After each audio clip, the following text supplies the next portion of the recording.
Nahid Rana Bangladesh pace bowling ডিপার্টমেন্টের এক গুরুত্বপূর্ণ পার্ট নাহিদ রানা সম্প্রতি সময়ে আরব আমিরাত ও শ্রীলঙ্কার বিপক্ষে সময় ভালো না যাওয়ায় আজ মিরপুর হোম অফ ক্রিকেটে ব্যক্তিগত অনুশীলনে নাহিদ রানা।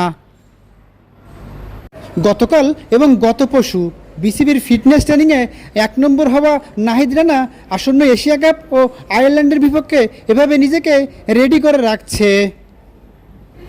বিশ্ব ক্রিকেটে সব বাঘা বাঘা ব্যাটসম্যানদের রাতের ঘুম কেড়ে নেওয়া নাহিদ রানা এভাবেই প্রতিনিয়ত নিজের স্কিল ডেভেলপ করার জন্য আজ মিরপুর হোম অফ ক্রিকেটে এক্সট্রা অনুশীলন করতে দেখা যায় এই ফাস্ট বোলারের। পাশের নেটে দাঁড়িয়েছিলেন বড় ভাই নাজমুল হোসেন শান্ত। দাঁড়িয়ে দাঁড়িয়ে পেস বোলিংয়ের গুরুত্বপূর্ণ পার্ট নাহিদ রানার বোলিং উপভোগ করছিলেন সাবেক অধিনায়ক নাজমুল হোসেন শান্ত।